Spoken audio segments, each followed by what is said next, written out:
如果塔瓦纳只是单纯的来日本开演唱会，在演唱会前被谋杀或者失踪，那在全世界丢人现眼的是日本警视厅。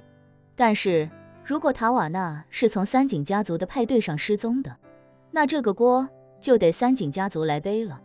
考虑到塔瓦纳在全世界的影响力，如果叶晨今日没有出手，而让皮特、罗杰这帮人得手，那三井家族就会成为全世界的笑柄，成为塔瓦纳几亿粉丝眼中的罪人。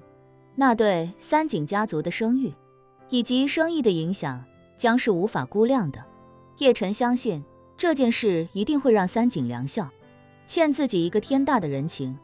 不敢说将来对自己言听计从，但最起码也得是有求必应。皮特·罗杰也不是傻子，他明白叶晨话里的意思，仔细揣摩这其中的逻辑是行得通的。自己行动失败，就算回去也是死，不配合叶晨更是死，被交给日本警方，就算不被判死刑，也至少是终身监禁。而自己的上家如果知道自己的行踪，也不可能放过自己，所以到时候自己还是个死。现在唯一生存的希望就是配合叶晨，只要叶晨发话，三井家族一定能保自己一条命。实在不行，把自己软禁起来，也比其他选择要好得多。思考片刻，皮特·罗杰立刻对那司机说道：“听这位先生的，把车开回去吧。”司机也觉得这是最好的选择。见皮特·罗杰接受了叶晨的条件，也终于松了口气，连忙道：“老大，其他弟兄怎么办？”皮特·罗杰看向叶晨，开口道：“先生，其他几辆车上除了那几名忍者之外，剩下的也都是跟我出生入死的弟兄。如果我们跟您回去，他们必死无疑。能不能也让他们跟我们一起？”叶晨问他：“你觉得他们会听你的吗？”“会。”皮特·罗杰重重点头，说道：“他们对我无条件信任，我让他们做什么，他们就会做什么。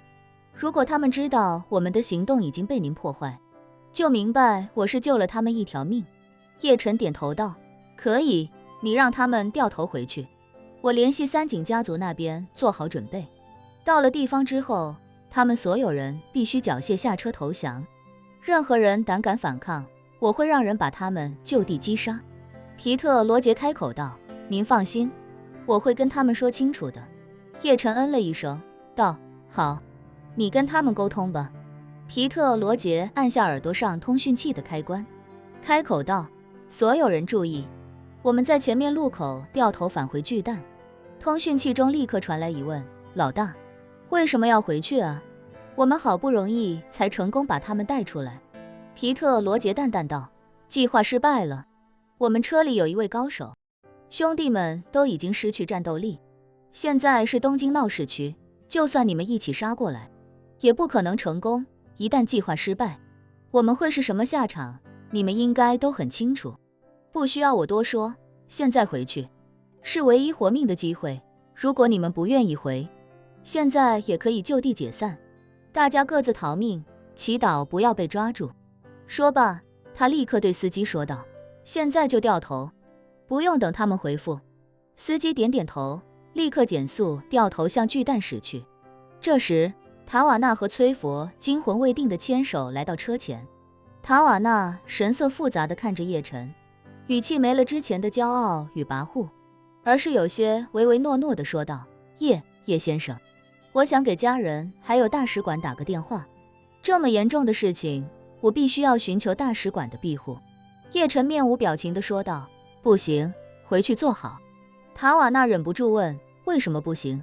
这些人都是杀手，这么严重的事情，至少也要先通报给日本警方吧？”“不行。”叶晨的回答依旧冷冰冰的，厉声道：“从现在开始，这件事情由我全权做主，没有我的允许，你没有权利做任何决定。”可是塔瓦纳还想争辩，被叶晨打断道：“没什么可是，你如果不同意，我立刻下车走人，他们怎么对你我不管，你的死活也和我没关系，你觉得怎么样？”塔瓦纳没想到叶晨如此霸道，丝毫不给自己选择的机会，下意识想要发火，可一想到刚才发生的一切，那火气瞬间便消失不见。他也很清楚叶晨救了自己和崔佛的命，但如果自己不配合他，一旦他放弃救自己，那自己必死无疑。于是他只能悻悻道：我同意。好。叶晨点点头，道：记住你说的话，一切由我全权做主。说罢，他立刻掏出手机，给费可欣打了过去。费可欣正陪着萧初然闲聊，接到叶晨电话，立刻走到一边，低声问道：叶先生有什么吩咐？叶晨道：车上有人想暗杀塔瓦纳，已经被我制服了，我让他们现在开车回去，你去告诉三井良校，清空内部停车场所有无关人员，严禁派对成员出来。费可欣一怔，立刻意识到事情的严重性，连忙道：您稍等，我这就去。说罢，他挂了电话，便立刻朝着三井良校走去。此时的三井良校还没意识到问题的严重性，他的女儿三井新美倒是总感觉有些异常，于是便问他：欧多桑，那些美国特工为什么要把塔瓦纳带走？我总觉得好像有些不太对劲。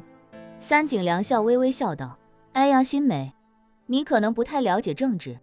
塔瓦纳虽然是当红明星，但是他参与了很多他这种身份不该参与的事情，而且他还下错了注，借用华夏的一句古话：成王败寇，他现在便是寇的一份子，清算他只是时间早晚的问题。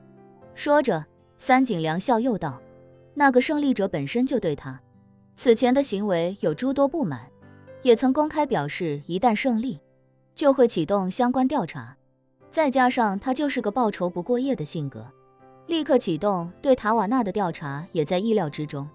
说不定他手里还掌握着许多外界不知道的证据，一旦把这些证据拿出来，塔瓦纳的事业恐怕就走到头了。三井新美抿了抿嘴，犹豫片刻，还是开口道：可是父亲，如果对方真是快意恩仇的性格，那这种时候为什么不公开把塔瓦纳带回美国接受调查呢？一旦塔瓦纳在演唱会开始之前被带回美国调查，这件事必然会成为轰动世界的大新闻，那样一来，对塔瓦纳的打击也会非常大，毕竟爽约几万观众，这在任何一个国家都不是小事情。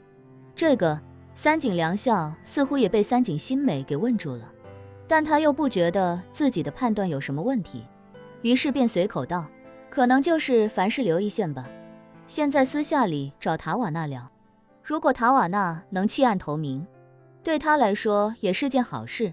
政治这种东西本身就很复杂，就像顶级商战，两家企业昨天还打的你死我活，明天说不定一纸合约就合二为一了。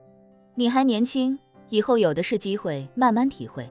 三井新美迟疑片刻，没有再说出什么不同的意见，而是开口道：欧多桑，现在距离演唱会开始也就3个小时的时间，要不您抽空给外务省去个电话，问问具体什么情况，也让他们帮忙打听一下，塔瓦纳大概什么时候能回来。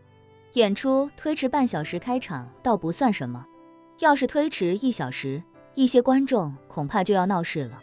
三井良校微微笑道：他们刚出发不久，现在都还没能到大使馆呢，不用着急，半小时后我会给外务省的人去个电话，让他们帮忙打听一下。好。三井新美见此便也不再多说。这时费可欣来到三井良校身边，低声道：三井先生，有紧急的事情要跟你说一下。三井良校立刻点点头，客气地说道：费小姐请讲。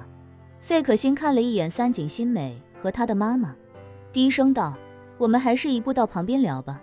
三井良校见此，猜出事情可能确实很重要，于是便赶紧起身，与费可欣一起来到一旁。三井新美赶紧起身跟了上去，三井良校见他也跟过来，连忙道：新美，欧多桑和费小姐有重要的事情要谈，你不要跟来。三井新美忙问：费小姐？新美斗胆问一下，是不是和塔瓦纳有关？费可欣见他表情中带着几分担忧，便知道他肯定有所察觉，于是便也不准备避开他，见周围没了其他人，便对两人说道：“叶先生刚才给我来电话，车上的人全是美国那边派来，想要杀掉塔瓦纳斯维特的杀手。”啊！三井良校表情瞬间变得惊骇不已，脱口道：“这怎么可能呢？”费可欣看着他震惊的样子，无奈地摇头说道：“三井先生，你今天是撞大运了。如果没有叶先生，塔瓦纳和她男朋友现在已经变成2具尸体了。到时候你们三井家族恐怕要被全世界媒体轮番痛骂好几年。塔瓦纳的粉丝也会在全世界抵制三井家族的一切。你作为三井家族的家主，这次派对的发起者，到时候也会在全世界范围内成为过街老鼠。以西方媒体的风格，一定会给你扣上日本之耻的帽子。1亿多日本民众也会因为你而蒙羞，你这一辈子都抬不起头。”